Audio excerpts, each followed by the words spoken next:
இன்னைக்கு நம்ம பார்க்க போற தலைப்பு பாத்தீங்கன்னா ஃபைனல் ஃபிலிம் ப்ராஜெக்ட். அதாவது நம்ம கேள்விப்படக்கூடிய சில கதைகளையோ இல்ல சில கருத்துக்களை வந்து எப்படி வந்து ஒரு முழு திரைப்படமா வந்து நம்ம மக்கள் முன்னாடி கொண்டு போய் சேர்க்கிறது, அதாவது ஒரு வெற்றி திரைப்படமா வந்து நம்ம எப்படி மாத்துறது அப்படிங்கறத பத்தி தான் வந்து இன்னைக்கு நம்ம பார்க்க போறோம். அது மட்டும் இல்லாம இந்த திரைப்படங்கள்ல வந்து இந்த திரைப்படம் ஒரு கதையில இருந்து உருவாகி இல்ல ஒரு சின்ன ஐடியால இருந்து தொடங்கி அது வந்து ஒரு முழு கதையா வந்து நம்ம உருவாக்கி அதை வந்து ஸ்கிரிப்ட் எல்லாம் பண்ணி அதுக்கப்புறம் வந்து நம்ம பண்ணுவோம் ஒரு திரைப்படமா மாற்றுவோம். அப்ப இந்த ஒரு ப்ராசஸ்க்குள்ள இன்வால்வ் ஆகக்கூடிய யார் யாரெல்லாம் வந்து இன்வால்வ் ஆகுவா, மனிதர்களா இருக்கட்டும் இல்ல அந்த கேஸ்டிங்ஸா இருக்கட்டும் இல்ல சில கவர்மெண்ட் நம்ம ஆர்கனைசேஷன்ஸ் எல்லாமே வரும். ஸோ இதுல யார் யாரெல்லாம் வருவா, அவங்களுடைய ரோல்ஸ் எல்லாம் என்ன, அவங்க எல்லாம் வந்து இந்த திரைப்படத்துல வந்து என்னென்ன மாதிரியான விஷயங்களை வந்து பண்றாங்க, இதுல இருக்கக்கூடிய இடையூறுகள்லாம் என்ன அப்படிங்கறத பத்தி தான் வந்து இன்னைக்கு நம்ம பார்க்க போறோம். இது வரைக்கும் வந்து நம்ம திரைப்படம் பத்தி நிறைய விஷயங்கள் பார்த்தோம். எப்படி வந்து அதை ஹேண்டில் பண்றது, சமூகத்துக்கு வந்து நம்ம எப்படி எடுத்துட்டு போகணும், அந்த கருத்துக்களை வந்து சமூகத்துக்கு எப்படி வந்து நம்ம சொல்லணும் அப்படிங்கறத பத்தி எல்லாம் நம்ம பார்த்தோம். இதை வந்து ஒரு முழு திரைப்படமா வந்து எப்படி மாத்துறது அப்படிங்கறத பத்தி இன்னைக்கு நம்ம பார்க்கிறோம். இப்போ ஒரு திரைப்படம் அப்படின்னு எடுத்துக்கிட்டோம்னா அந்த திரைப்பட தயாரிப்பின் செயல்முறை பற்றி ஃபர்ஸ்ட் வந்து நம்ம என்ன பண்ணணும், விவாதிக்கணும். அதாவது எப்படி வந்து நம்ம இந்த திரைப்படத்தை தயாரிக்க போறோம், அதுல வந்து யார் யாரெல்லாம் இருக்க போறாங்க அப்படிங்கிற ஒரு பிளானிங்கை வந்து நம்ம என்ன பண்ணணும், ஃபர்ஸ்ட் பண்ணணும். அதுக்கு வந்து என்ன பண்ணணும், யார் யாரெல்லாம் இருப்பா, ஃபர்ஸ்ட் வந்து நம்மளுக்கு தேவை பட்ஜெட், அந்த ப்ரொடியூசர் அவங்கள வந்து நம்ம அரேஞ்ச் பண்ணணும். நம்ம கதை வந்து அவங்களுக்கு பிடிச்சிருக்கா இல்ல இந்த ஸ்கிரிப்ட்ல எதுவும் சேஞ்சஸ் பண்ணணுமா, இது எல்லாமே நம்ம என்ன பண்ணணும் அப்படின்னா நிறைய விவாதிக்கணும். ஏன்னா விவாதிக்க தான் நம்மளுக்கு வந்து அதுல இருக்க பிளஸ் அண்ட் மைனஸ் வந்து நம்மளுக்கு தெரிய வரும். ஏன்னா நம்மளுக்கு தெரியாத சில விஷயங்கள் வந்து நம்மளுக்கு அவங்க சொல்லுவாங்க. இதெல்லாம் வந்து நம்ம சில விஷயங்களை தான் நம்ம மைனஸ்னே நினைச்சிருந்திருக்க மாட்டோம். அதை வந்து தவறுனே சுட்டி காட்டுறதுக்கு வந்து நிறைய பேர் இருந்திருக்க மாட்டாங்க.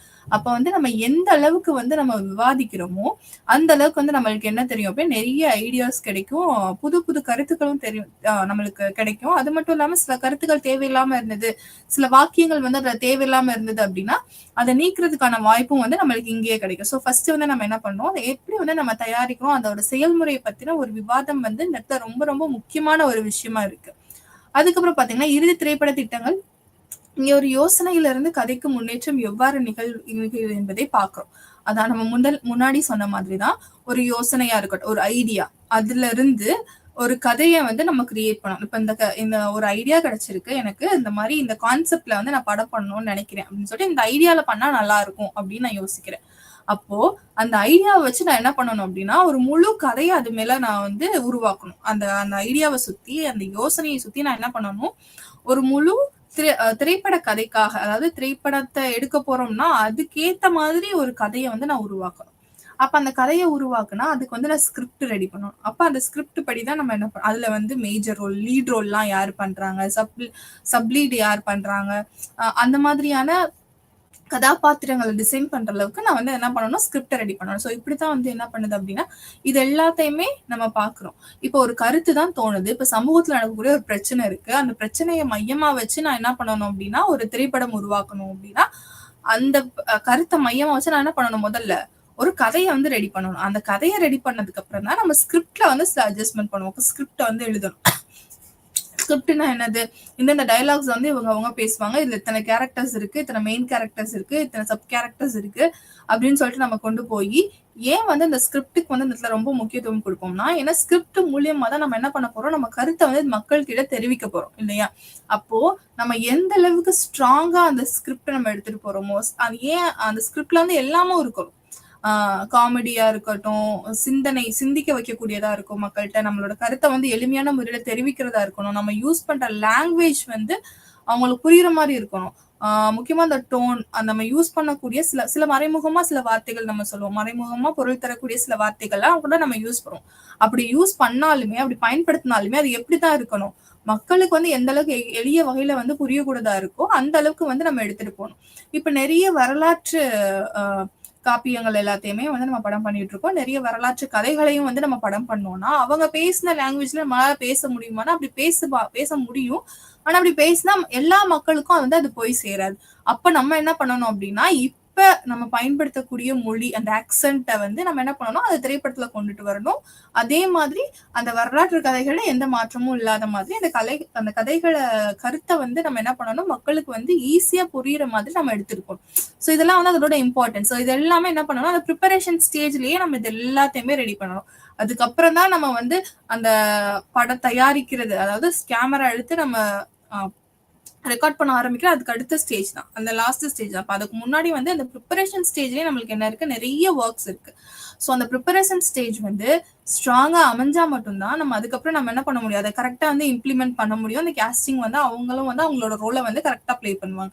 ஸோ ஃபர்ஸ்ட் என்னது, ஒரு யோசனையில இருந்து கதைக்கு வந்து எப்படி வந்து ஒரு முன்னேறுது, அந்த முன்னேற்றம் ஒரு கதை கரு வந்து ஒரு கதையா உருவாகிறப்போ திரைப்படத்திற்கு தேவையான, திரைப்படம் எடுக்கக்கூடிய அளவுக்கு ஒரு கதையா வந்து உருவாகணும்.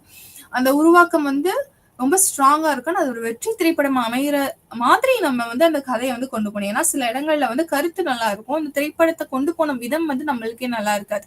இந்த நல்ல கான்செப்ட்பா, நல்ல கதைப்பா, ஆனா அதை சொன்ன விதம் தான் சரியில்லை, இன்னும் கூட நல்லா பண்ணிருக்கலாம் அப்படின்னு சொல்லிட்டு நம்மளுக்கே சில நேரங்களில் சில திரைப்படங்களை பார்த்தா தோணும். ஸோ அந்த மாதிரி இல்லாம அந்த கதை கருவை மக்களுக்கு பிடிச்ச மாதிரி ஒரு இன்ட்ரெஸ்டிங்கா நம்ம எப்படி கொண்டு போய் சேர்க்க போறோம், இது எல்லாமே இந்த விவாதம்லயே வந்து நம்மளுக்கு நடந்துரும். அதுக்கப்புறம் என்ன பண்றோம், ஒரு முடிக்கப்பட்ட தயாரிப்பாக முடிவடைகிறது. நம்ம என்ன பார்த்தோம், ஃபர்ஸ்ட் வந்து ஒரு ப்ரிப்பரேஷன் ஸ்டேஜ், நம்ம வந்து செயல்முறையை பத்தி ஒரு விவாதம் பண்ணணும். விவாதம் பண்ணிட்டு நம்ம என்ன பண்ணணும், ஒரு ஐடியால இருந்து, ஒரு கதை கருவுல இருந்து, இல்ல ஒரு ஒரு சுச்சுவேஷனை பார்த்து நம்மளுக்கு தோணும், இல்ல ஒரு சோசியல் இஷ்யூவை பார்த்து நம்மளுக்கு தோணும், ஒரு சோசியல் ப்ராப்ளம் பார்த்து நம்மளுக்கு தோணும். அப்ப இதெல்லாம் வந்து வந்து மக்கள் கிட்ட கொண்டு போய் சேர்க்கணும், இந்த மாதிரியான சமூக பிரச்சனைகள்லாம் இருக்கு, நம்ம மக்கள் கிட்ட கொண்டு போய் சேர்க்கணும்னு சொல்லுவோம். அப்ப நம்ம என்ன பண்ணணும் அப்படின்னா, ஒரு கதை அந்த கருத்தை மையமா வச்சு ஒரு பெரிய திரைப்படத்திற்கு தேவையான கதையை உருவாக்கும். அப்படி உருவாக்குனதுக்கு அப்புறம் நம்ம என்ன ஆகும், படப்பிடிப்புகள் நடக்கும். அந்த கேஸ்டிங்ஸ், நம்ம தேர்ந்தெடுக்கப்பட்ட நடிகைகள்லாம் வந்து என்ன பண்ணுவாங்கன்னா நம்மளுக்கு அழகா நடிச்சு கொடுப்பாங்க. அது வந்து ஒரு எடிட்டிங் ப்ராசஸ் போகும். இதெல்லாம் முடிஞ்சதுக்கு அப்புறம் வந்து நம்மளுக்கு வந்து ஒரு முழு திரைப்படமா, ஒரு எண்ட் ப்ராடக்ட்ல நம்மளுக்கு என்ன கிடைக்கும் அப்படின்னா, ஒரு திரைப்படம் வந்து நம்ம கையில கிடைக்கும். அப்ப இதெல்லாம் வந்து உலகின் முன்னால் அந்த தயாரிப்பு முடிஞ்சதுக்கு அப்புறம் என்ன ஆகும், அது ஒரு உலகின் முன்னால் கொண்டு வரப்படுகிறது வந்து படம். அது நம்ம கையில என்ன இருக்கும், எண்ட் ப்ராடக்டா எடிட்டிங் எல்லாம் முடிஞ்சதுக்கு அப்புறம் படம் அப்படிங்கிற ஒரு திரைப்படம் அப்படிங்கிற ஒரு விஷயம் வந்து நம்ம கையில வந்து இருக்கும். சோ எப்படி வந்து ஒரு திரைப்படம் நம்ம வந்து ஈஸியா போய் ஒரு 3 மணி நேரம் உட்காந்து ஒரு திரைப்படத்தை பார்த்துட்டோம் அப்படின்னா, அதுக்கு பின்னாடி இருக்கக்கூடிய உழைப்புகள் வந்து எவ்வளவு இருக்கு, அதுல வரக்கூடிய இடையூறுகள்லாம் என்னென்ன அப்படிங்கறத நம்ம இன்னைக்கு பார்க்க போறோம். அதாவது இதுல வந்து கதைகள் வந்து எங்க இருந்து வேணாலும் வரலாம், யாருக்கிட்ட இருந்து வேணாலும் வரலாம். ஆனா அந்த கதைகள்ல வந்து ஒரு வெற்றி திரைப்படம் ஆக்குற பங்கு வந்து யார்கிட்ட இருக்கு அப்படின்னா, அதுல இன்வால்வ் ஆகக்கூடிய எல்லார்கிட்டயுமே இருக்கு. டைரக்டர் கிட்டயும் இருக்கு, நடிகர்கள், நடிகைகள், அதுல வரக்கூடிய குட்டி குட்டி கதாபாத்திரம் நடிக்கிறவங்களை அதுல இருந்து சாங்ஸுக்கு லிரிசிஸ்ட், இவங்க எல்லார் கையிலுமே என்ன இருக்கு, அந்த படத்தை வந்து வெற்றி திரைப்படம் ஆக்கக்கூடிய பங்கு வந்து இவங்க எல்லாருமே. யாராவது தனி மனுஷன் இவராலதான்ப்பா வெற்றி அடைஞ்சு அப்படின்னா நம்ம சொல்ல முடியாது. ஏன்னா கதையில இருந்து, அந்த ஸ்கிரிப்ட் டயலாக்ஸ்ல இருந்து, அவங்களோட நடிப்புல இருந்து, பாட்டுல இருந்து, சண்டை காட்சிகள்ல இருந்து நம்மளுக்கு வந்து என்ன வேணும், எல்லாரோட உழைப்புமே அந்த இடத்துல வந்து ரொம்ப ரொம்ப முக்கியமா. அந்த டெக்னீஷியன்ஸ், அந்த எடிட்டிங் ப்ராசஸ், அதுல அவங்க வேலை பார்க்கற வந்து ரொம்ப ரொம்ப தேவை. அதனால என்ன பண்ணணும் அப்படின்னா, இவங்க எல்லாரோட உழைப்பும் சேர்ந்துதான் அந்த ஒரு வெற்றி திரைப்படமா வந்து நம்மளுக்கு புரியுது, நம்ம கிட்ட கிடைக்குது. அதுல வர கருத்துக்கள் வந்து நம்மளுக்கு புரியுது. ஏன் அப்படின்னா, ஏன் வந்து இவ்வளவு மெனக்கடணும் அப்படின்னா, ஏன்னா ஒரு திரைப்படம்ங்கிறது சமூகத்துல பெரிய தாக்கத்தை ஏற்படுத்தும், ரொம்ப பெரிய தாக்கத்தை ஏற்படுத்தும். அப்போ ஒரு பெரிய தாக்கத்தை ஏற்படுத்தக்கூடிய ஒரு திரைப்படம் வந்து எப்படி இருக்கணும் அப்படின்னா, நம்ம சரியான விஷயங்களை மட்டும்தான் சொல்லணும் திரைப்படத்துல.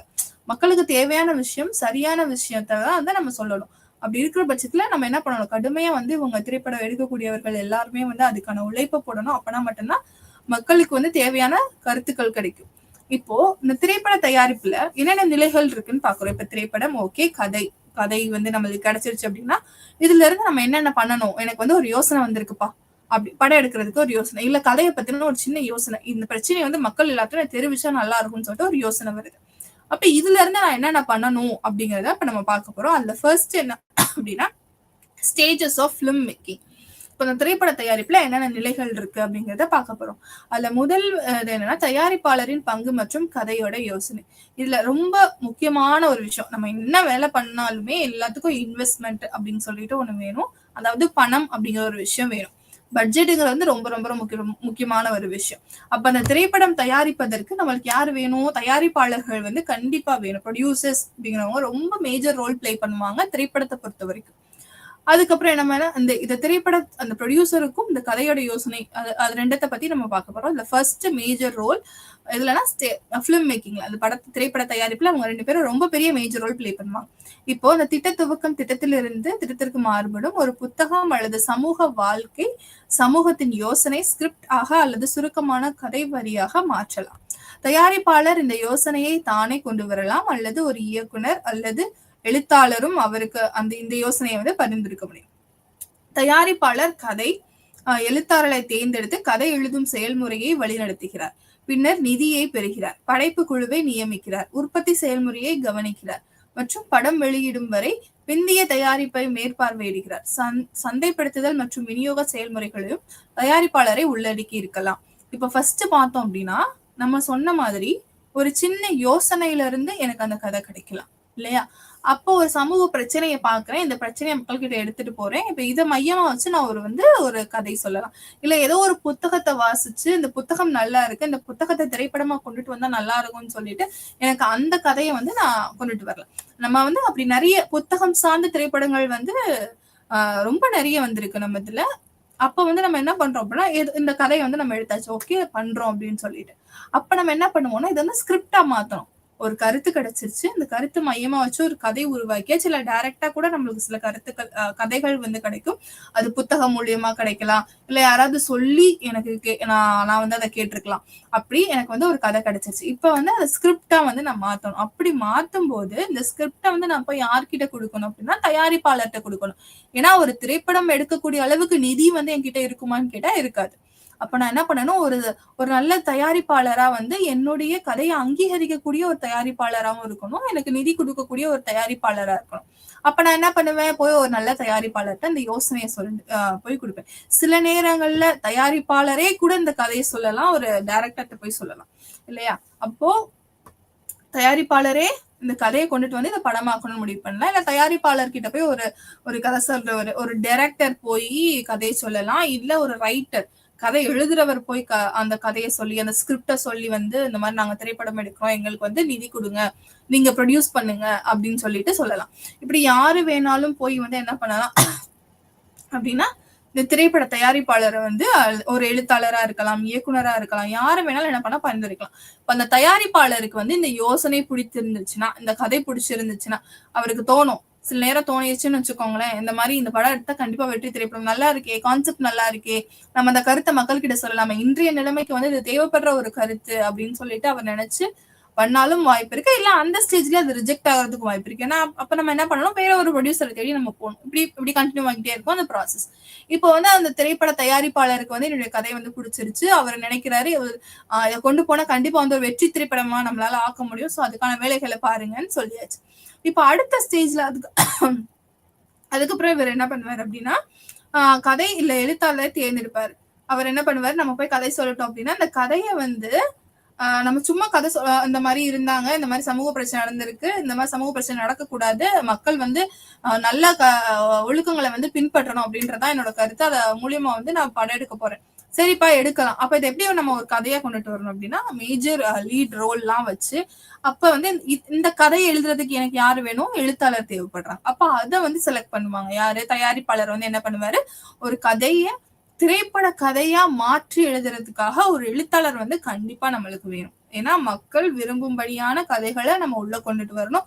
சும்மா போய் வெறும் கருத்தை மட்டும் சொன்னோம், அட்வைஸ் மட்டும் சொன்னோம்னா அவங்களால உட்காந்து பார்க்க முடியாது ஒரு 3 மணி நேரம். அப்ப நம்ம என்ன பண்ணணும் அப்படின்னா அந்த டயலாக்ஸ் வந்து ரொம்ப இன்ட்ரெஸ்டிங்கா, அதுல சில காமெடிஸ் இருக்கணும், எமோஷனல்ஸ் இருக்கணும், இது எமோஷன்ஸ் எல்லாம் இருக்கணும், லவ் அண்ட் கேர் எல்லாம் இருக்கணும். சோ இது எல்லாமே இருக்கும் பொழுதுதான் அது வந்து ரொம்ப இன்ட்ரெஸ்டிங்கா ஒரு முழு குடும்பம் உட்கார்ந்து பார்க்கக்கூடிய படமா வந்து அது அமையும். அப்ப நம்ம என்ன பண்ணணும் அப்படின்னா இவர் யாரோட உதவியை கேட்பாரு, எழுத்தாளரோட உதவி வந்து இந்த இடத்துல கண்டிப்பா வந்து தேவைப்படுது. அப்புறம் வந்து என்ன பண்ணணும், கதை எழுதும் செயல்முறையை வந்து வழிநடத்துகிறார். அந்த எழுத்தாளர்கிட்ட அப்படியும் பொறுப்பை வந்து ஒப்படைச்சிட்டு போயிட மாட்டாரு. ஏன்னா தயாரிப்பாளர் தான் இஸ் கோயிங் டு இன்வெஸ்ட், இவர் தான் வந்து போய் இன்வெஸ்ட் பண்ணவே போறாரு அதுல. அப்ப என்ன பண்ணுவாரு அப்படின்னா அந்த கதை எழுதுற செயல்முறை, இது வந்து எப்படி வந்து இந்த கதையா எழுதுறாங்க, சில நேரங்கள்ல வந்து இவர் என்ன பண்ணுவாரு அப்படின்னா கதைகள்ல சில மாற்றங்கள் செய்ய சொல்வேன். இது எல்லாமே நல்லா இருக்குப்பா, இந்த ஒரு சின்ன இடத்துல மட்டும் நம்ம இதை மாத்திக்கலாம், இந்த இடத்துல இந்த பாட்டு வேண்டாம், இந்த வேற இடத்துல வச்சுக்கோங்க அப்படின்னு சொல்லிட்டு சின்ன சின்ன சேஞ்சஸ் பண்றதுக்கான வாய்ப்புகள் வந்து அதிகமாவே இருக்கு. ஏன்னா தயாரிப்பாளர், நம்ம வேற வழி இல்ல, தயாரிப்பாளர் சொல்றதுதான் நம்ம கேட்கக்கூடிய நிலையில இருக்கோம். ஏன்னா நம்மளுக்கு அவர் தான் வந்து நிதி கொடுக்குறாரு. இல்ல தயாரிப்பாளர் சொல்ற கருத்து வந்து வேற மாதிரி இருக்கு அப்படின்னா அது சரிபட்டு வராதுன்னு வந்து இயக்குனருக்கு தெரிஞ்சது அப்படின்னா இயக்குனரும் சொல்லலாம், இந்த மாதிரி இல்ல, இந்த கதைக்கு இந்த மாதிரி கிளைமேக்ஸ் வச்சாதான் சரியா இருக்கும் அப்படின்னு சொல்லிட்டு இயக்குனரும் சஜஸ்ட் பண்ணலாம். இல்ல மத்த யாரு வேணாலும் சஜஸ்ட் பண்ணலாம். சில நேரங்கள்ல வந்து லீட் ரோல் எடுக்கக்கூடியவங்க சில சேஞ்சஸ் பண்ணுவாங்க. அதுக்கான வாய்ப்புகள் எல்லாம் கூட நிறைய இருக்கு. லீடிங் ரோல்ல எடுக்கக்கூடிய ஹீரோ ஹீரோயின்ஸ் அந்த ஆக்ட்ரஸஸ் எல்லாம் வந்து என்ன பண்ணுவாங்க அப்படின்னா சில சேஞ்சஸ் பண்றதுக்கான வாய்ப்பு இல்ல, இந்த டயலாக வேற மாதிரி சொல்லலாம், என்னுடைய பாடி லாங்குவேஜ்க்கு ஏத்த மாதிரி இந்த டயலாக செட் பண்ணுங்க, சில பஞ்ச் வச்சுக்கோங்க, பஞ்ச் டயலாக் எல்லாம் வைங்க அப்படின்னு சொல்லி கூட சொல்லலாம். சோ அதுக்கேத்த மாதிரி சில சேஞ்சஸ் அதெல்லாம் வந்து இவர் என்ன பண்ணுவார் அப்படின்னா மேற்பார்வை பண்ணுவார். ஓகே, இதெல்லாமே கரெக்டா தான் போய்கிட்டு இருக்கா, இந்த ஸ்கிரிப்ட் வந்து நம்ம கிட்ட சொன்ன கதை மாதிரி தான் இவங்க அந்த படத்தோட ஸ்கிரிப்ட எழுதியிருக்காங்களான்னு செக் பண்ணுவோம். நம்ம சும்மா அவர் அக்செப்ட் பண்ணிக்கிறதுன்றதுக்காண்டி தயாரிப்பாளர்கிட்ட போய் ஒரு கதையை சொல்லிட்டு நம்ம எடுக்கும்போது அது வேற மாதிரி எடுத்துடக்கூடாது இல்லையா. சோ வந்து அவர் என்ன பண்ணுவார் அப்படின்னா இது எல்லாத்தையுமே என்ன பண்ணுவாருன்னா அவர் பேக்ரவுண்ட்ல இருந்து ஒர்க் பார்த்துக்கிட்டே தான் இருப்பாங்க தயாரிப்பாளர். Because they are going to invest. அதுக்கப்புறம் நம்ம பார்க்கோம் அப்படின்னா ஓகே, அந்த செயல்முறையெல்லாம் வழிநடத்துறாரு, நம்ம அவர் நினைச்ச மாதிரியே வந்து நம்ம கதையை கொண்டு வந்தாச்சு, ஸ்கிரிப்ட் ரெடி பண்ணியாச்சு. இப்ப என்ன பண்ணுவார் அப்படின்னா அந்த நிதி நமக்கு வந்து பட்ஜெட் ஒதுக்கிடுவாங்க, இதுக்குள்ள ஓகேப்பா இதெல்லாம் பண்ணி பார்த்தா அந்த செட்டு போடுறதுக்கு பேமெண்ட் இதுக்கு எல்லாமே வந்து எவ்வளவு இருக்கும்னு சொல்லிட்டு ஒரு நிதியை வந்து ஒதுக்கிடுவார். இப்ப வந்து என்ன பண்ணுவாருன்னா படைப்பு குழுவை வந்து நியமிக்கிறார். இவர் தான் என்ன பண்ணுவார் அப்படின்னா அந்த படைப்பு குழு இருக்காங்கல்ல, அந்த படம் எடுக்கக்கூடியவங்க அவங்கள வந்து இவரை வந்து அப்பாயின்மெண்ட் பண்றாரு. அப்பாயின்மெண்ட் பண்ணிடாவது படம் எடுக்கக்கூடிய நம்மளுக்கு தேவைப்படக்கூடிய எக்யூப்மெண்ட்ஸ், அதை எடுக்கக்கூடிய டெக்னீஷியன்ஸ் இது எல்லாத்தையுமே அவர் ரெடி பண்ணி நான் அப்பாயின்மெண்ட் பண்ணுவார். அப்பாயின்மெண்ட் பண்ணதுக்கு அப்புறம் என்ன நடக்குது அப்படின்னா அந்த உற்பத்தி செயல்முறையை வந்து கவனிப்பார். இந்த ப்ரொடக்ஷன் வந்து எப்படி நடக்குது அதெல்லாமே என்ன பண்ணுவாருன்னா சூப்பர்வைஸ் பண்ணுவார். அதெல்லாமே இவர் வந்து என்னப்பா மேற்பார்வையிடுவார். அந்த படம் வந்து வெளியிடுற வரைக்குமே இவரோட சூப்பர்விஷன் வந்து இருந்துட்டே தான் இருக்கும். ஏன்னா எந்த ஒரு இடத்துலயுமே வந்து எந்த ஒரு பிரச்சனையுமே நடந்துடக்கூடாதுன்றதுக்காக இவர் வந்து என்ன பண்ணுவாரு சூப்பர்விஷன்லயே இருப்பாரு. அது மட்டும் இல்லாம போஸ்ட் ப்ரொடக்ஷன் ப்ராசஸ்லயுமே இவரோட இன்வால்மெண்ட் இருக்கும். எப்படி அப்படின்னு கேட்டீங்கன்னா மார்க்கெட்டிங் பண்ணணும்ல. ஏன்னா நம்ம திரைப்படம் எடுத்து முடிச்சாச்சு, நம்ம இப்படி ஒரு திரைப்படம் வந்து திரையிடப்பட போகுது, வெளிவர போகுது அப்படிங்கிற ஒரு விஷயம் தெரிஞ்சாதான் மக்கள் வந்து பார்ப்பாங்க. அப்போ அந்த சந்தைப்படுத்துதல், மார்க்கெட்டிங், பப்ளிஷிங் இது எல்லாத்துக்குமே அவரோட உழைப்பு வந்து கண்டிப்பா இருக்கு. அவர் வந்து என்ன பண்ணணும், இது எல்லாத்துக்குமே அவர் ரெடி பண்ணணும். அப்ப இந்த செயல்முறை, இந்த தயாரிப்பாளர்கள் இவங்க எல்லாத்தையுமே இந்த மார்க்கெட்டிங் அண்ட் பப்ளிஷிங்ல இவங்க இன்வால்வ் ஆவாங்க. சோ தயாரிப்பாளர் மேஜர் ரோல் பிளே பண்றாரு. ஏன்னா பட்ஜெட் இல்லாம எதுவுமே நம்மளால பண்ண முடியாது. நம்ம டெக்னீஷியன்ஸ் ஒரு மேஜர் லீட் ரோல்ல வந்து நம்ம தேர்ந்தெடுக்கப்படக்கூடிய கேஸ்டிங்ஸ் வந்து சில நேரம் ஹை பேமெண்டா இருந்தாங்க, ரொம்ப எக்ஸ்பீரியன்ஸ்டு ஆக்ட்ரஸ் எல்லாம் நம்ம கூப்பிடுறோம் அப்படின்னா அவங்களுக்குலாம் வந்து நம்ம நிறைய பேமெண்ட் கொடுக்குற மாதிரி இருக்கும். அப்படின்ற பட்ஜெட்ல நம்ம என்ன பண்ணணும், சில நேரங்கள்ல வந்து காஸ்மெட்டிக்ஸ் யூஸ் பண்றது, ஜுவல்லரிஸ், இப்ப வரலாற்று காப்பியங்கள் எல்லாம் வந்து வரலாறெல்லாம் வந்து நம்ம வந்து திரைப்படமா கொண்டுட்டு வரணும் அப்படின்னா அந்த வியரிங்ஸ் இருக்குங்களா, அந்த ட்ரெஸ்ஸிங்ஸ், ஜுவல்லரி செட் இது எல்லாத்துக்குமே கூட ரொம்ப காஸ்ட் வந்து கண்டிப்பா தேவைப்படும். ரீசெண்டா நம்ம தமிழ் திரைப்படத்துல எடுத்துக்கோங்க, பொன்னியின் செல்வன் எல்லாம் பாத்தீங்க அப்படின்னா அந்த ஒரு அப்ப வாழ்ந்த அந்த சூழ்நிலையை நம்ம பிரதிபலிக்கணும். அப்ப அதுக்கேத்த மாதிரி நம்ம என்ன பண்ணணும், நம்மளோட உடைகள் இருக்கணும், அலங்காரங்கள் அப்படிலாம் இருக்கிற பட்சத்துல நம்மளுக்கு என்ன ஆகும்னா செலவு வந்து அதிகமாகும். சோ இது எல்லாத்தையுமே நம்மளுக்கு யார் தான் கொடுக்க போறாங்க அப்படின்னா தயாரிப்பாளர் கொடுக்க போறாரு. சோ வந்து அந்த தயாரிப்பாளர் வந்து என்ன பண்ணுவார், மேஜர் ரோல் பிளே பண்ணுவாரு. சில நேரங்கள்ல கதை கருவை மாற்றுறதுக்கான வாய்ப்புகள் இருக்கு, கதைகள் ஸ்கிரிப்ட் இது எல்லாத்தையுமே சேஞ்ச் பண்றதுக்கான வாய்ப்புகளும் இருக்கு. ஏன்னா he plays the important role. அவர் தான் வந்து பணம் நம்மளுக்கு கொடுக்க போறாரு. சில நேரங்கள் இயக்குனரும் சஜஸ்ட் பண்ணலாம், இந்த மாதிரியான மாற்றங்கள் கொண்டு வரலாம். சில நேரங்கள்ல படத்துல நடிக்கக்கூடிய நடிகைகளும் வந்து என்ன பண்ணலாம் அப்படின்னா சில சேஞ்சஸ் தான் சொல்லலாம். நிறைய டயலாக்ஸ் இன்வால்வ் ஆவாங்க.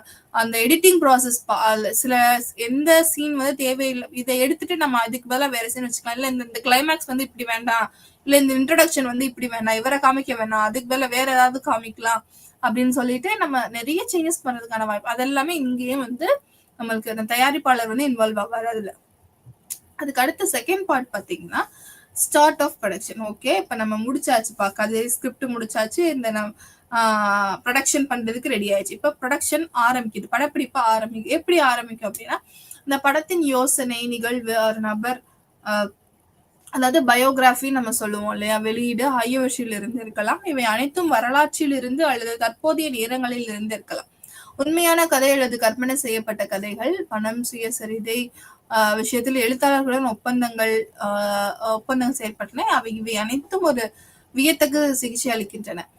இது கதையின் மோதலுடன் பார்வையாளர்களை அடையாளம் காணும் மற்றும் தன்மை ஆர்வத்திற்கு சேர்க்கப்பட்டது. அதாவது என்ன சொல்றாங்க அப்படின்னா, ஒரு ப்ரொடக்ஷன் ஸ்டார்ட் பண்றோம், நம்ம முன்னாடி சொன்ன மாதிரி ஒரு சின்ன யோசனைகள் இருந்து இல்ல ஒரு நிகழ்வு, சமூக நிகழ்வுல இருந்து நம்மளுக்கு என்ன பண்ணலாம், ஒரு கதை இல்ல பயோகிராஃபியை வந்து நம்ம படமா எடுப்போம். நிறைய பேர்த்தோட பயோகிராஃபி எல்லாம் வந்து நம்ம திரைப்படமா வந்து இன்னைக்கு வந்து எடுத்துட்டு தான் இருக்கோம்.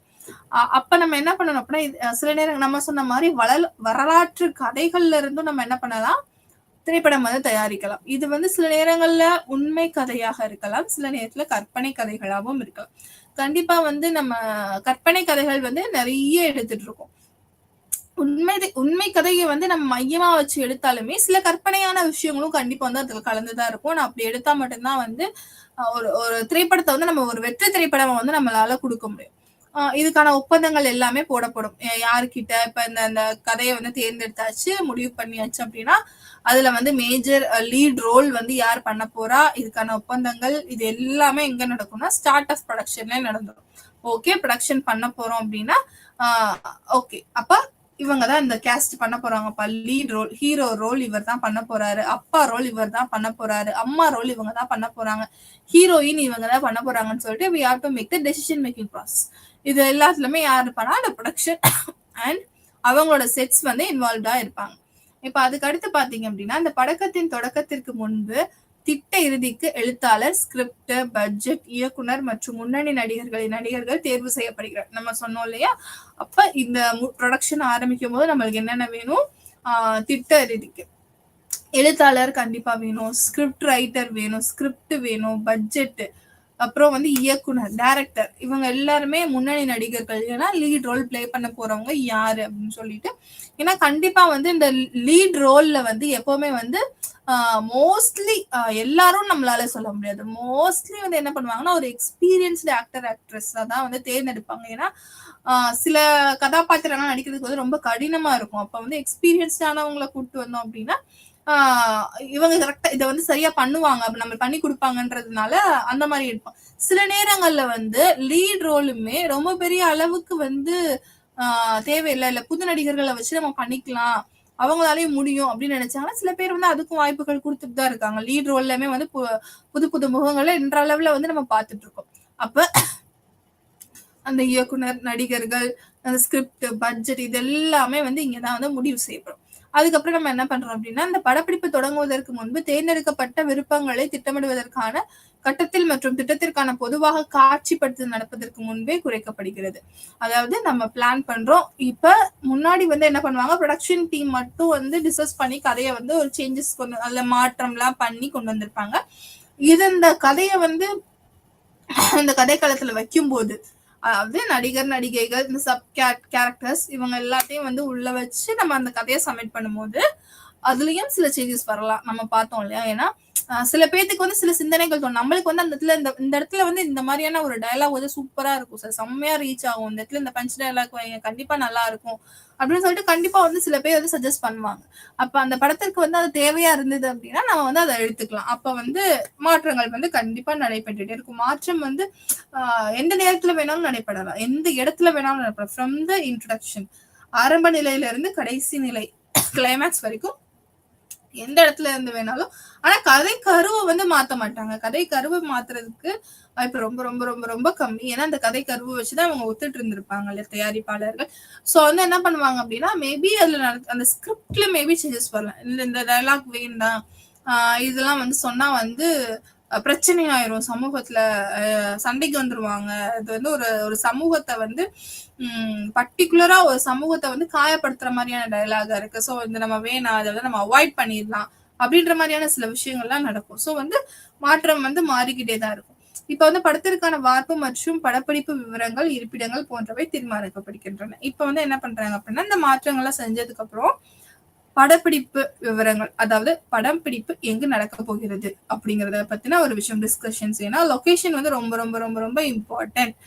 நம்ம கதையை மட்டும் பார்த்தாது, அந்த கதை வந்து எந்த இடத்துல நடக்குது. ஏன்னா இப்ப ஃபார் எக்ஸாம்பிள் நம்ம எடுக்கக்கூடிய வந்து ஒரு கிராம சம்பந்தமான கதை, கிராமிய வாழ்வு முறை தேவைப்படுற ஒரு விஷயம். அதை போய் நான் சிட்டில போய் ஷூட் பண்ண முடியுமா? முடியாது. என்னதான் வந்து நம்ம செட் எல்லாம் வச்சு அரேஞ்ச் பண்ணாலும் சில இடங்கள்ல நம்மளுக்கு வந்து ரியலிஸ்டிக்கான என்விரான்மெண்ட் தேவை, லொகேஷன்ஸ் தேவை.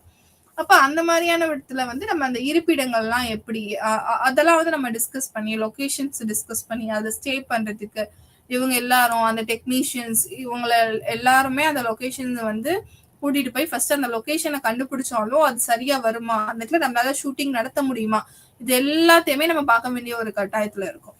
அப்போ இது எல்லாத்தையும் டிஸ்கஸ் பண்ணி, சில பேர்த்துக்கு வந்து அந்த இடம் ஒத்துக்காது, மவுண்டைன் ரீஜியன்ஸ், ஹில்லி ரீஜியன்ஸா இருந்தா என்ன பண்றது. ஸோ இது எல்லாத்தையுமே நம்ம என்ன பண்ணோம் கருத்துல வச்சுக்கிட்டு அதுக்கேற்ற மாதிரி வந்து லொகேஷன்ஸ் வந்து டிசைட் பண்ணுவாங்க. சில பேர் ஃபாரின் கண்ட்ரிஸ் போய் ஷூட் பண்ணுவாங்க. ஸோ இது இந்த ப்ராசஸ் எல்லாமே இதுக்கான டிஸ்கஷன்ஸ் இதுல இருக்க டெசிஷன் மேக்கிங் இது எல்லாமே இந்த பார்ட்ல நடந்து முடிஞ்சிடும்.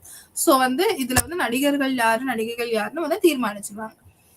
அப்புறம் உதவியாளர்கள் மற்றும் பிற தொழில் வல்லுநர்கள் பணியமர்த்தப்படுகிறார்கள். பட்ஜெட் வேலை செய்யப்படுகிறது மற்றும் அட்டவணை இறுதி செய்யப்பட்டுள்ளது.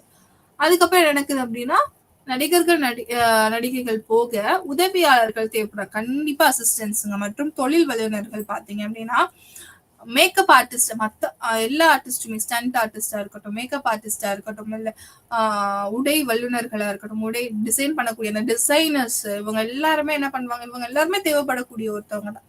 சோ இந்த ரோலுக்கு இந்த மாதிரியான ட்ரெஸ் போட்டாதான் கரெக்டா இருக்கும், இந்த மாதிரியான டிசைனர்ஸ் போட்டாதான் கரெக்டா இருக்கும், இந்த மாதிரியான ஜுவல்லரிஸ் எல்லாம் நீங்க வச்சிருக்கணும்.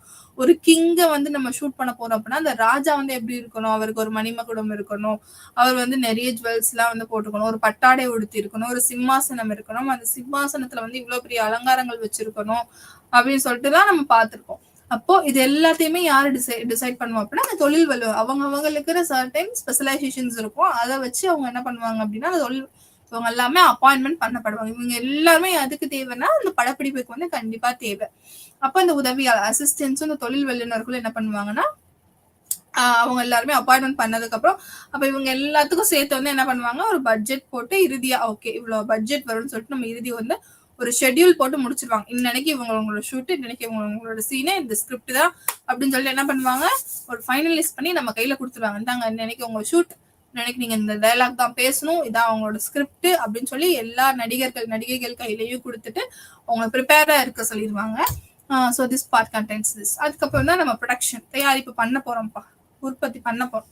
இப்போ இந்த ப்ரொடக்ஷன் உற்பத்தி காலத்தை 3 கட்டங்களாக அழகாக பிரிக்கலாம் அப்படின்னு சொல்றாங்க. அதாவது நம்ம ப்ரொடக்ஷன் பண்ண போறத, மூவி எடுக்க போறத 3 டைப்ஸா வந்து பிரிக்கிறாங்க. ஃபர்ஸ்ட் வந்து தயாரிப்பு, அதுக்கப்புறம் உண்மையான படப்பிடிப்பு மற்றும் பிந்தைய உற்பத்தி.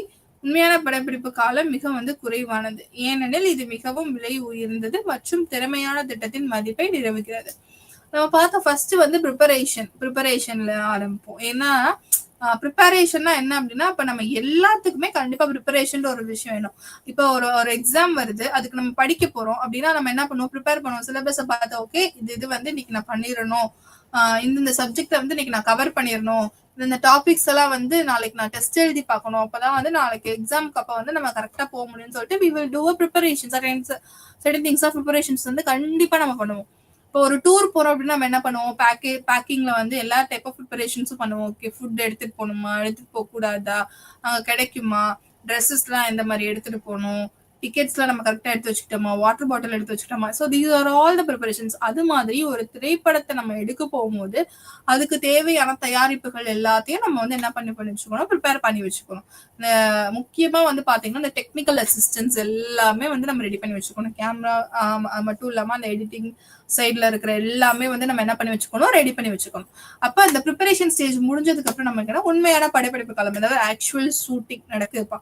அந்த ஷூட்டிங் நடக்கும்போது அது வந்து என்ன சொல்றாங்க, ரொம்ப வந்து மினிமல் டைம் பீரியட் தான் இருக்கும் அப்படின்னு சொல்றாங்க. அந்த ப்ரிப்பரேஷன் ஸ்டேஜஸ் கம்பேர் பண்றதை விட அவங்க என்ன சொல்றாங்க, எடிட்டிங் ஸ்டேஜஸ் கம்பேர் பண்றதை விட இந்த ரியல் ஷூட்டிங் அப்படிங்கறது வந்து ரொம்ப ஒரு மினிமம் நம்பர் ஆஃப் டேஸ். ஏன் அப்படின்னா அது வந்து காஸ்ட்லி.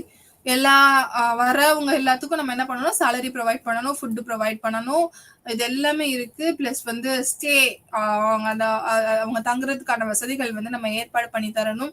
ஸோ இவ்வளோத்தையும் நம்ம அவங்களுக்கு பேமெண்ட் கொடுக்கணும், சேலரிஸ் கொடுக்கணும் வரவங்களுக்கு. ஸோ இது எல்லாமே என்ன பண்ணுது அப்படின்னா ரொம்ப வந்து காஸ்ட்லி ஆன ஒரு விஷயம் தான் அந்த ரியல் ஷூட். அந்த கேமராஸ் இது எல்லாமே, அந்த அசிஸ்டன்ஸ், அந்த டெக்னீஷியன்ஸ், அந்த ஸ்பெஷலைசேஷன்ஸ், இது எல்லாத்துக்குமே நம்ம என்ன பண்ணணும், we have to give the money. அப்ப ரொம்ப காஸ்ட்லியா இருக்கிறனால முடிஞ்ச வரைக்கும் எவ்வளவு சீக்கிரமா வந்து ஷூட் பண்ண முடியுமோ அவ்வளவு சீக்கிரமா வந்து ஷூட் பண்ணி முடிச்சிருவாங்க. அதுக்கப்புறம் என்ன பண்ணுவோம்னா post production process. Post production ப்ராசஸ்னா என்ன அப்படின்னா, அந்த எடிட்டிங் நடக்கும். படம் கேப்சர் பண்ணி முடிச்சாச்சு, டப்பிங் பண்ணுவாங்க. டப்பிங் பண்ணிட்டு எடிட்டிங் போகும். இதை வந்து ஒரு முழு திரைப்படம் ஆக்குறதுக்கான விஷயங்கள் எல்லாமே இந்த போஸ்ட் ப்ரொடக்ஷன் ப்ராசஸ்ல முடியும். அப்ப நம்ம பார்த்தோம் எதுல ரொம்ப கம்மியான டைம் பீரியடு, ரியல் ஷூட்டிங் எடுக்கிறாங்கல்ல, கேமரா தூக்கிட்டு வச்சு நம்ம ஷூட் பண்ற காலம் வந்து ரொம்ப ரொம்ப குறைவானது. ஏன்னா அது ரொம்ப காஸ்ட்லியானது, அதனால. அப்புறம் பாத்தீங்க அப்படின்னா, as the project starts, the line producer or unit production manager is appointed to handle the responsibilities regarding the following. இப்ப படம் எடுக்க ஆரம்பிச்சாச்சுப்பா, ப்ரொடக்ஷன் ஸ்டார்ட் பண்ணியாச்சு. அப்ப என்ன பண்ணுவாங்க அப்படின்னா, யூனிட் ப்ரொடக்ஷன் மேனேஜர்னு சொல்லிட்டு ஒருத்தர் அப்பாயின்மெண்ட் பண்ணுவாங்க. ஏன்னா எங்க எல்லா இடத்துலயுமே ப்ரொடியூசர் வந்து என்ன பண்ணிட்டு இருக்க முடியாது, சூப்பர்விஷன் பண்ணிட்டு இருக்க முடியாது. So what he does is, unit production manager அப்படிங்கிற ஒருத்தரை வந்து அப்பாயின்மெண்ட் பண்ணிடுவாங்க. அவர் என்ன பண்ணுவார் அப்படின்னா, இந்த படம் வந்து ரிலீஸ் ஆகுற வரைக்கும் இவரோட ரெஸ்பான்சிபிலிட்டிஸ்ல தான் இருக்கும். இப்ப இவர் யார் யாரெல்லாம் அப்பாயின்மெண்ட் பண்ணுவார் அப்படின்னா, அப்பாயிண்டிங், இவரோட இதெல்லாம் என்னது, பவர்ஸ் எல்லாம் என்ன, வாட் கேன் ஹீ டூ, என்னென்ன வேலைகள்லாம் இவர் பண்றாரு அப்படின்னு பாத்தீங்க அப்படின்னா, first thing appointing and firing people.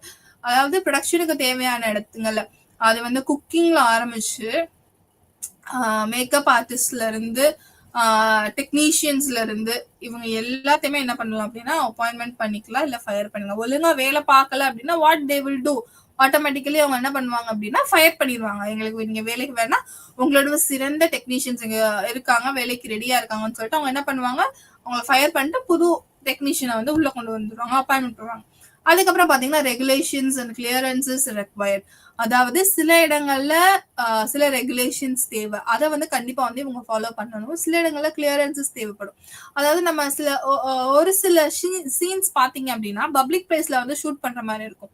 அப்படி வந்து நம்ம எடுத்தோடனே போய் பப்ளிக் பிளேஸ்ல கேமரா தூக்கி வச்சுட்டு நின்று ஷூட் பண்ண முடியாது. We have to ask permission from the public relation officer.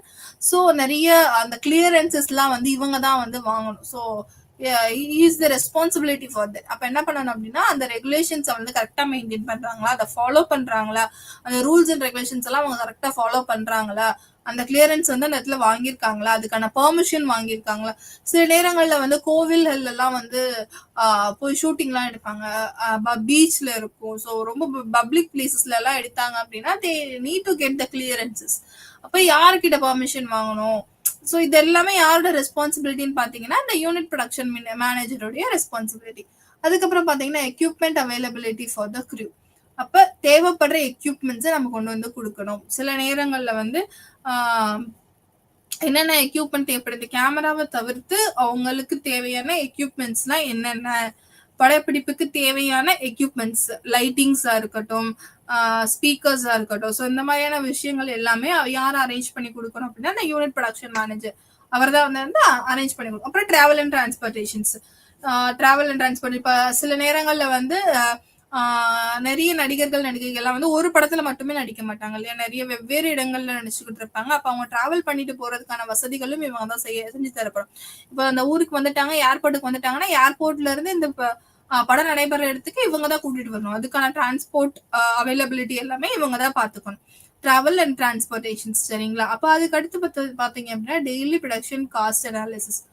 இவங்க காசு செலவழிக்கிறது மட்டும் பத்தல, அதை அனலைஸ் பண்ணணும். ஏன்னா ஒரு நாளைக்கு நம்ம வந்து எவ்வளவு செலவு பண்றோம் அப்படிங்கறத அனலைசேஷன் வந்து இவங்க கண்டிப்பா பண்ணணும். ஏன்னா அது அப்பதான் அவங்களால வந்து என்ன பண்ண முடியும், அதுக்கு அடுத்தடுத்து வந்து அவங்களால கரெக்டா அதை பண்ண முடியும். ஓகே, இந்த இடத்துல நம்ம வீண் செலவு பண்ணியிருக்கோம், இதை வந்து நாளைக்கு வந்து குறைச்சிக்கலாம் அப்படின்னு சொல்லிட்டு நம்மளுக்கு என்ன தெரியும், இதை அனலைஸ் பண்ணும் போதுதான் தெரியும்.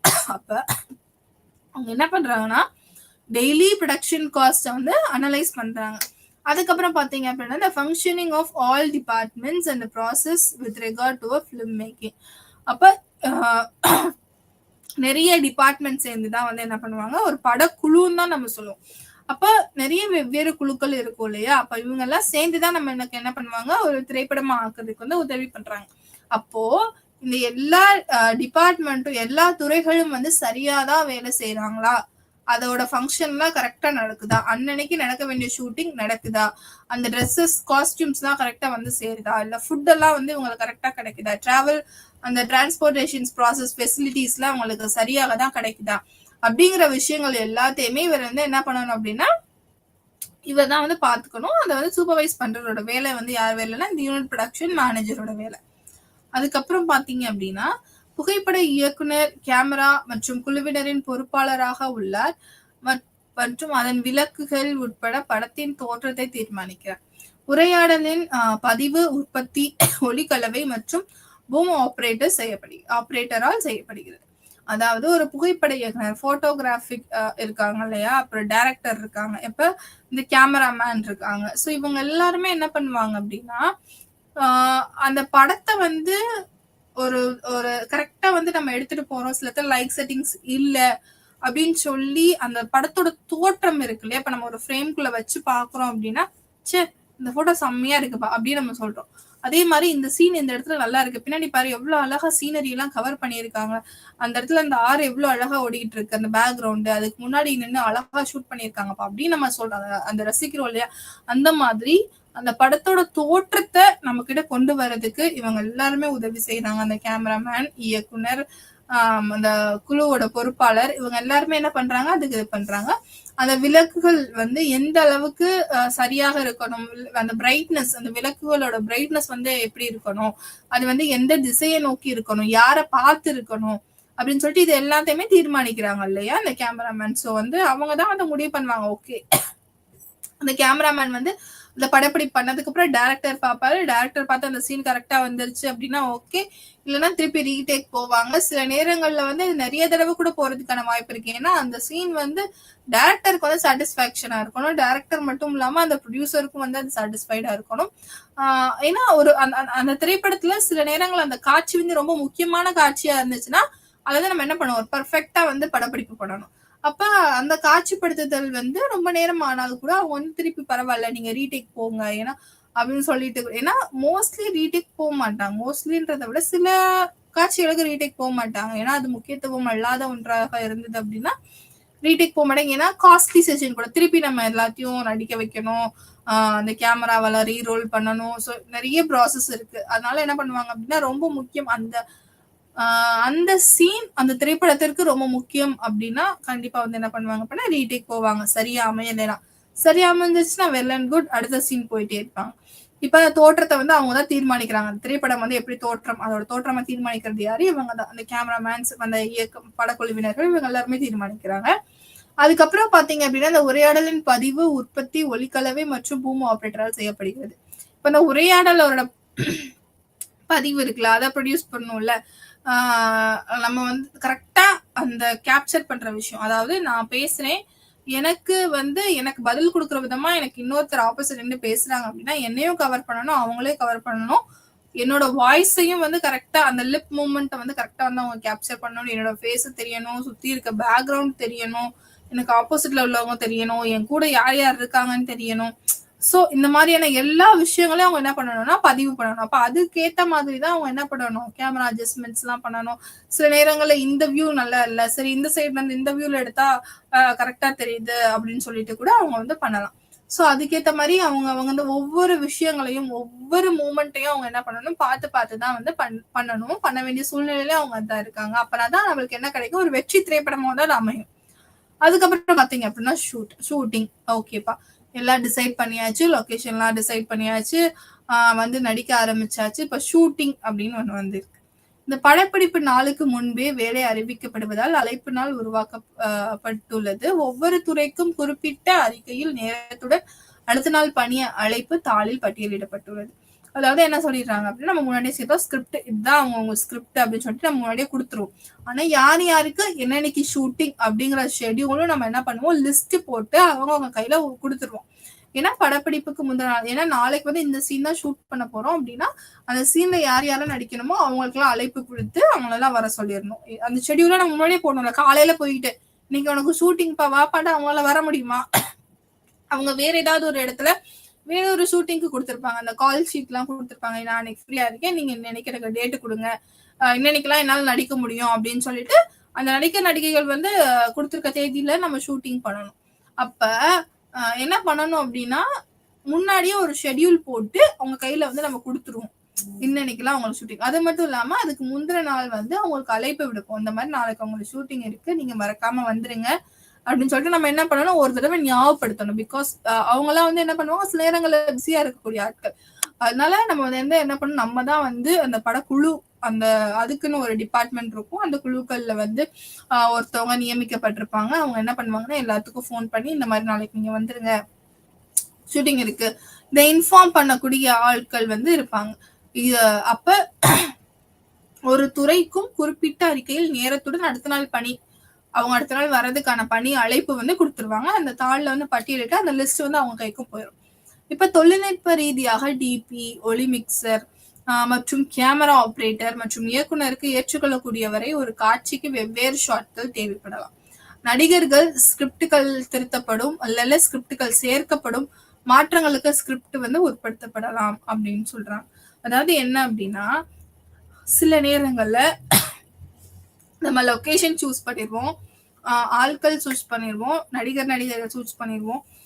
அப்ப நம்ம என்ன பண்ணுவோம்னா ஒரு ஃப்ரேம் வச்சு இந்த இடத்துல ஷூட் ரெடி பண்ண வச்சுக்கோம். அந்த ஷாட் வந்து சில நேரங்கள்ல யாருக்கு திருப்திகரமா இருக்காது அப்படின்னா, ஆப்ரேட்டருக்கோ இல்ல இயக்குனருக்கோ கேமராமேனுக்கோ என்னவா இருக்காது, திருப்திகரமா இருக்காது. அப்படின்ற பட்சத்துல அவங்க என்ன பண்ணுவாங்க, திருப்பி வேற ஷாட் எடுப்பாங்க, இன்னொரு ஷாட் எடுங்க அப்படின்னு சொல்லுவாங்க.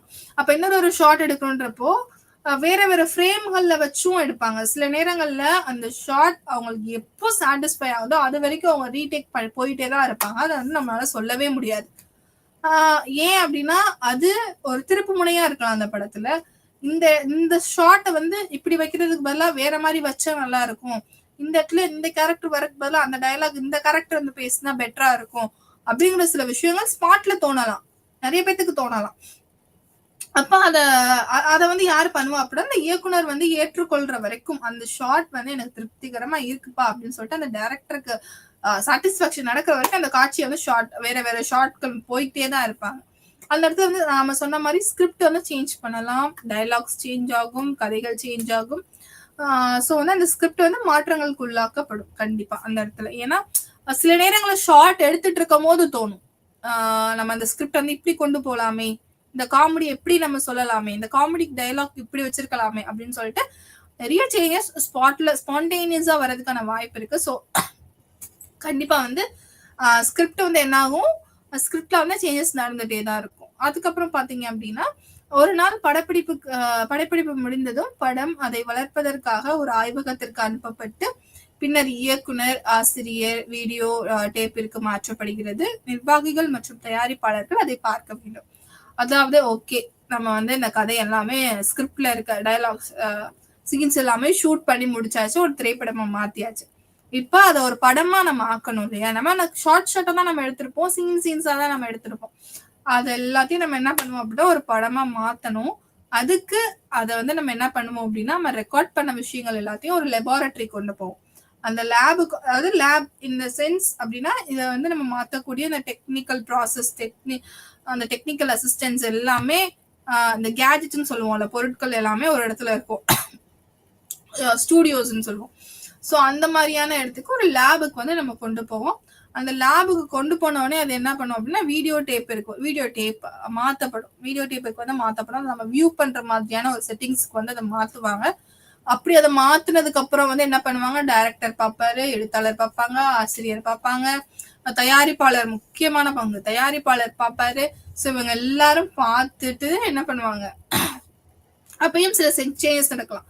இல்ல இந்த சீன் நல்லா இல்லை, இதை மாத்துங்க, இதை எடுத்துருங்க, இல்ல இந்த இடத்துல வந்து ஒரு குட்டி சாங் வச்சா நல்லா இருக்குமே, இன்டர்வல் பிரேக்குக்கு முன்னாடி வந்து கொஞ்சம் இன்ட்ரெஸ்டிங்கா வைக்கணுமே அப்படின்னு சொல்லிட்டு நிறைய விஷயங்கள் வந்து டிஸ்கஸ் பண்ணப்படும், விவாதிக்கப்படும். இல்ல இந்த இடத்துல இது நல்லா இல்லை, இதை தூக்கிடுங்க அப்படின்னு சொல்றதுக்கான வாய்ப்புகள் நிறைய இருக்கு. ஸோ அது எல்லாத்தையுமே அரேஞ்ச்மெண்ட்ஸ் போய்கிட்டே இருக்கும். ஸோ அந்த படப்பிடிப்பு முடிஞ்சதும் அந்த வீடியோ டேப்பிற்கு மாத்துவாங்க. மாத்துறோடனே அந்த படப்பிடிப்புகளை வந்து இந்த படக்குழுக்கள் எல்லாமே உட்கார்ந்து பார்க்கும். முக்கியமா இயக்குனருக்கு வந்து திருப்திகரமா இருக்கணும், தயாரிப்பாளருக்கும் திருப்திகரமா இருக்கணும், படக்குழுக்கள் நடிகர் நடிகைகள் ஒர்க் பண்ணவங்க அந்த எக்ஸிகியூட்டிவ்ஸ் எல்லாத்துக்குமே அது என்ன பண்ணணும் அப்படின்னா திருப்திகரமா இருக்கணும். ஸோ அது எல்லாமே இங்கே நடக்கக்கூடிய விஷயங்கள். இப்போ ப்ரொடக்ஷனும் முடிஞ்சு இப்போ போஸ்ட் ப்ரொடக்ஷன்ல வந்து என்ன நடக்கும் அப்படின்னா, தயாரிப்புக்கு பிந்திய காலத்தை 3 பகுதிகளா வந்து பிரிக்கிறாங்க. நம்ம எடுத்துட்டோம், நம்ம லேபுக்கு கொண்டு வந்ததுக்கு அப்புறம் நடக்கக்கூடிய ப்ராசஸ் இது. படப்பிடிப்பு முடிஞ்சிருச்சுல, அப்ப படப்பிடிப்பு முடிஞ்சதுக்கு அப்புறம் எடிட்டிங், இசை மற்றும் விளைவுகள் கூடுதலாக மற்றும் டப்பிங் மற்றும் அச்சிடுதல், கதை கோரினால் காட்சிகளை மீண்டும் சுடுவது திட்டமிடப்பட்டுள்ளது. படத்தின் ஓட்டம் மற்றும் இறுதி தோற்றம் பிந்தைய தயாரிப்பின் போது எடிட்டரால் தீர்மானிக்கப்படுகிறது. அதாவது இந்த தயாரிப்புக்கு பிந்தைய காலத்தை மறுபடியும் 3 பிரிக்கிறாங்க. அதுல என்னன்னா எடிட்டிங், இசை, டப்பிங் அப்படின்னு நம்ம சொல்றோம். அச்சிடுதல் டப்பிங் போட்டுட்டு நம்ம பிரிண்ட் பண்றோம். இப்போ இந்த ஃபர்ஸ்ட் எடிட்டிங் ப்ராசஸ், ஏன்னா கதையை வந்து நம்ம எப்படி கொண்டு போகணும், கோர்வையா கொண்டுட்டு போகணும் இல்லையா? அப்ப வந்து அதுக்கு வந்து நம்ம என்ன பண்ணோம், நம்ம சீன்ஸ் நம்ம அன்னைக்கு பார்த்த மாதிரிதான் அந்தந்த ஆக்ட்ரஸ் அவைலபிலிட்டியை பொறுத்து நம்ம வந்து என்ன பண்ணிருப்போம், சீன்ஸ் எடுத்திருப்போம், ஷார்ட்ஸ் எல்லாம் எடுத்திருப்போம். அப்ப அந்த ஷார்ட்ஸ் எல்லாம் நம்ம ஃபர்ஸ்ட்ல இருந்து அரேஞ்ச்மெண்ட் பண்ணணும். சில நேரங்களை நம்ம என்ன பண்ணுவோம் அப்படின்னா, இப்ப இருக்கிறத சொல்லிட்டு ஒரு பாஸ்ட் லைஃப், ஒரு பேக்ரவுண்ட் நம்ம சொல்லுவோம்ல, அவங்களுக்கு வந்து பாஸ்ட் லைஃப காமிக்கிற மாதிரி இருக்கும். ஸோ எந்தெந்த மாதிரிலாம் நம்ம கொண்டுட்டு போகணும், எதை வரிசைப்படுத்தணும், எதை முன்னாடி வைக்கணும், எதை நடுவுல வைக்கணும், எதை வந்து லாஸ்ட்ல வைக்கணும், ஸோ அப்படின்னு சொல்லிட்டு இந்த கேரக்டரை வந்து ஃபர்ஸ்ட் காட்டக்கூடாது, சஸ்பென்ஸாவே கொண்டு போகணும். இன்டர்வலுக்கு அப்புறம் தான் வந்து நம்ம இந்த கேரக்டரை யாருன்னே காமிக்கணும். ஸோ நிறைய சஸ்பென்சஸ், ட்விஸ்டன்ஸ், டர்ன்ஸ் இது எல்லாமே எங்க நடக்கும் அப்படின்னா எடிட்டிங்ல தான் நடக்கும். அப்புறம் இசை,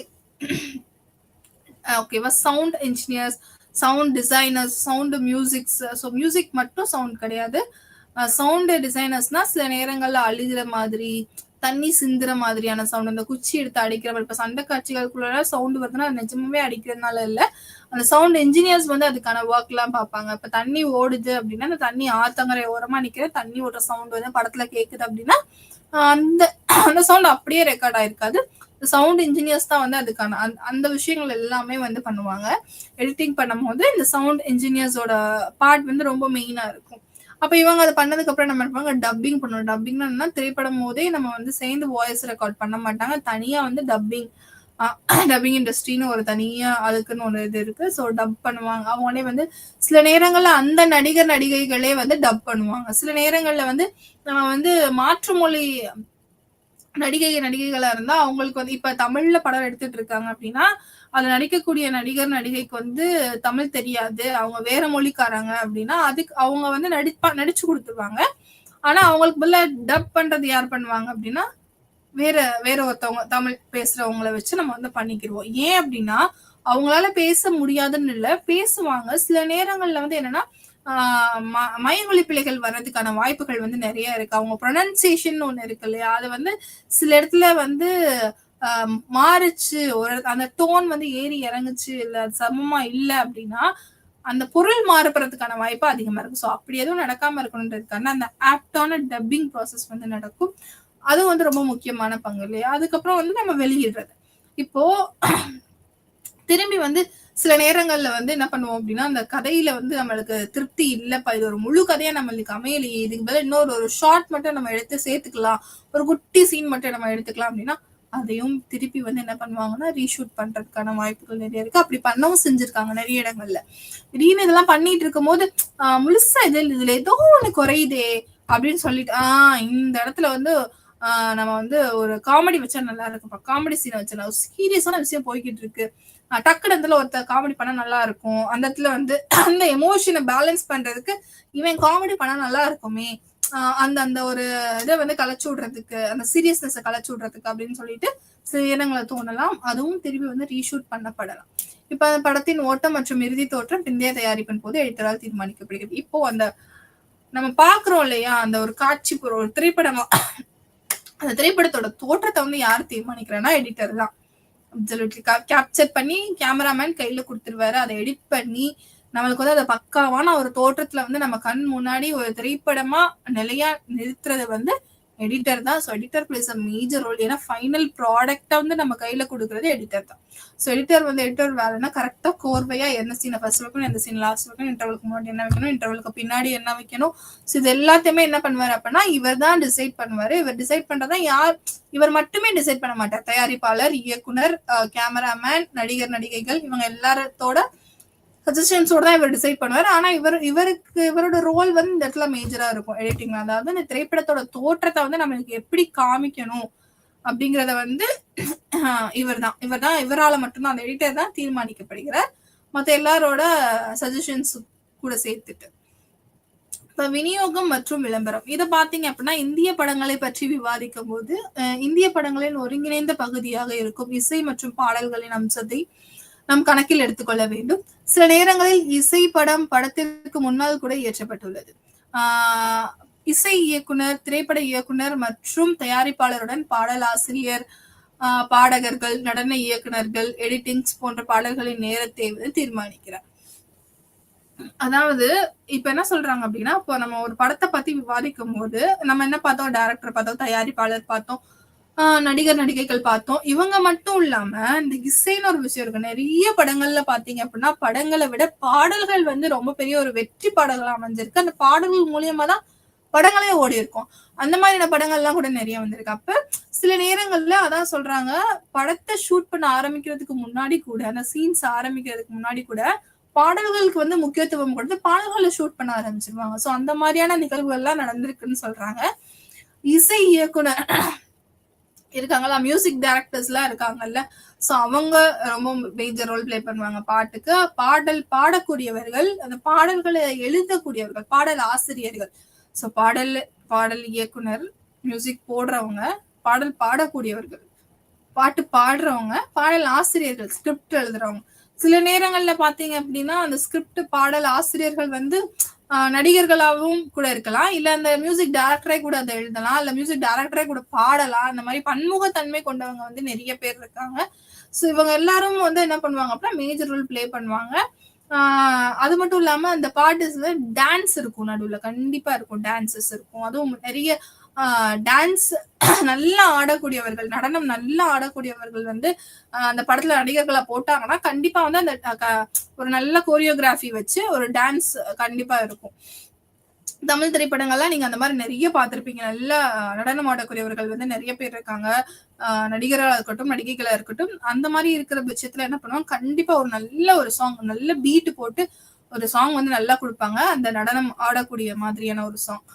அந்த இடத்துல வந்து என்ன பண்ணுவாங்க, அந்த சாங்க்கு இம்பார்ட்டன்ஸ் கொடுப்பாங்க. ஏன்னா அதுக்காகவே நிறைய ரசிகர்கள் இருப்பாங்க. அவங்களோட நடனத்தை பார்க்கணும், இல்ல ஐயோ இந்த பாடல் ஆசிரியரை அவர் நல்லா எழுதியிருப்பாரு, ஒரு எதிர்பார்ப்பு இருக்கும் இல்லையா மக்கள் கிட்ட, அதெல்லாம் பூர்த்தி செய்யணும் இவங்க. இந்த பாடல் ஆசிரியர் நல்லா எழுதியிருப்பாருப்பா, ஐயோ இந்த மியூசிக் டைரக்டரா சூப்பரா கம்போஸ் பண்ணுவாரு அப்படின்னு சொல்லிட்டு ஆனா ஒரு எதிர்பார்ப்பு வந்து மக்களிடம் வந்து நிறைய இருக்கும்.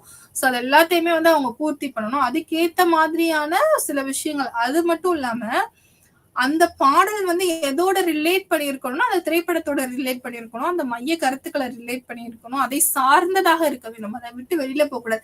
ஏன்னா சம்மந்தமே இல்லாம எதுக்கு நடுவுல இந்த பாட்டு போடுறாங்க, இதுக்கும் அப்ப அந்த பாடலும் எதை சார்ந்ததாக இருக்க வேண்டும் அப்படின்னு பாத்தீங்க அப்படின்னா திரைப்படத்தோட சார்ந்து இருக்கணும், அந்த மைய கருத்தை சார்ந்தேதான் இருக்கணும்.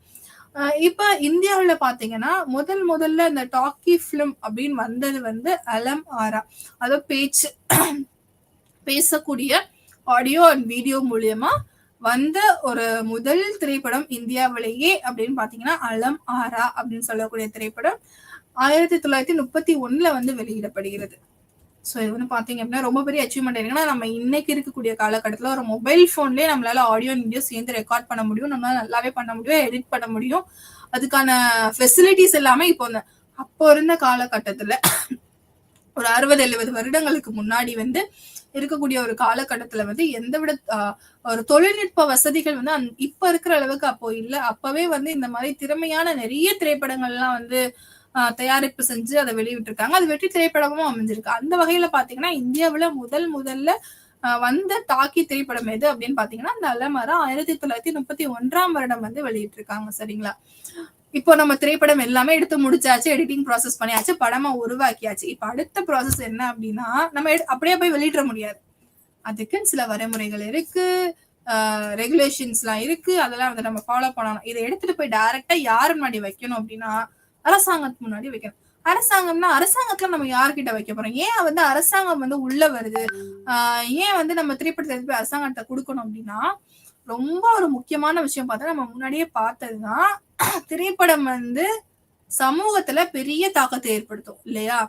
அப்போ அந்த ஏற்படுத்தக்கூடிய தாக்கம் வந்து என்ன மாதிரி இருக்கணும் அப்படின்னா நல்ல விஷயங்களை வந்து புகுத்துற மாதிரிதான் இருக்கணும். சமூகத்துல வந்து நல்ல ஒழுக்கங்களை புகுத்தணும், நல்ல கதைகளை புகுத்தணும், நல்ல கருத்துக்களை புகுத்துற மாதிரி இருக்கணுமே தவிர தவறான கருத்துக்களை வந்து எக்காரணத்தை கொண்டும் நம்ம வந்து படங்கள் மூலியமா மக்களுக்கு கொண்டு போய், ஏன்னா ஒரு மாஸ் ஆடியன்ஸ் வந்து பார்க்கக்கூடிய விஷயங்கள் இல்லையா? ஒரு இந்தியா முழுக்க வந்து பாக்குறாங்க. இந்தியா மட்டும் இல்ல, நிறைய வெளிநாடுகள்ல வந்து இந்த திரைப்படங்கள் வெளியிடப்படுகிறது. அப்படி வெளியிடப்படும் போது எத்தனையோ கோடி மக்கள் பாக்குறாங்க. உலகத்துல இருக்க பல்வேறு மக்கள் இதை பார்க்கும்போது அந்த திரைப்படத்தின் ஏன்னா நம்ம இப்போ ஒரு செய்தி வாசிக்கிறோம், அந்த செய்தி கூட அவ்வளவு மக்களை போய் சேருமான்னு தெரியல. அப்போ அந்த திரைப்படத்தின் மூலியமா அவ்வளோ பெரிய ஒரு மக்களை ரீச் பண்ணும்போது என்ன பண்ணிடக்கூடாது, எவ்வளோ தப்பி தவறி கூட தவறான கருத்துக்களை வந்து நம்ம சமூகத்துக்குள்ள கொடுத்துடக்கூடாது. ஏன்னா எல்லா வயதினரும் திரைப்படத்தை பார்க்க வருவாங்க. குழந்தைகள்ல இருந்து வயதானவர்கள் வரைக்கும் நிறைய different age groups of peoples வந்து என்ன பண்ணுவாங்க அப்படின்னா அந்த படத்தை பார்க்கறதுக்காண்டி திரையரங்குக்கு வருவாங்கல்ல. அப்போ இவங்க எல்லாத்தையும் சாட்டிஸ்ஃபை பண்ற மாதிரி ஒரு படத்தை எடுத்துட்டு எக்காரணத்தை கொண்டு நம்ம என்ன பண்ணிடக்கூடாது, தவறான கருத்துக்களை உட்புகுத்திடக்கூடாது.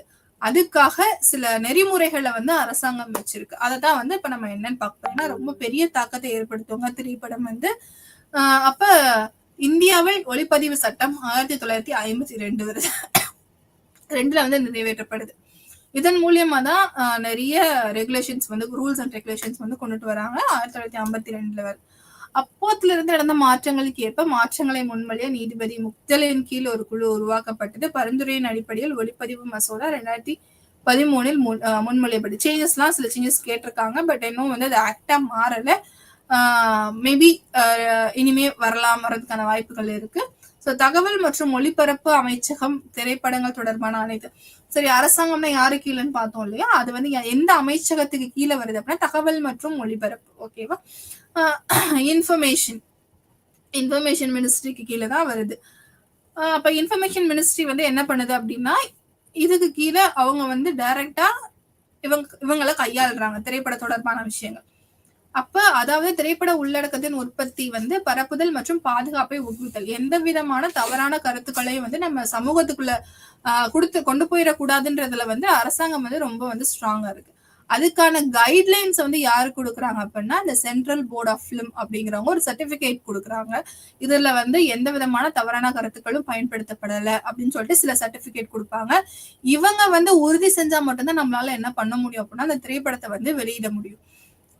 அப்ப என்னென்ன மாதிரியான இவங்க வந்து நெறிமுறைகள் வச்சிருக்காங்க அப்படின்னா சமூகத்துக்கு அநீதி இழைக்கக்கூடிய எந்தவித கருத்துக்களும் அந்த படத்துல இருக்கக்கூடாது. ஃபார் எக்ஸாம்பிள் பெண்களை வந்து தவறா பேசுறதோ இல்ல பெண்களுக்கு வந்து அகெயின்ஸ்டா நடக்கக்கூடிய எந்த ஒரு விஷயத்தையும் நம்ம காமிக்க கூடாது.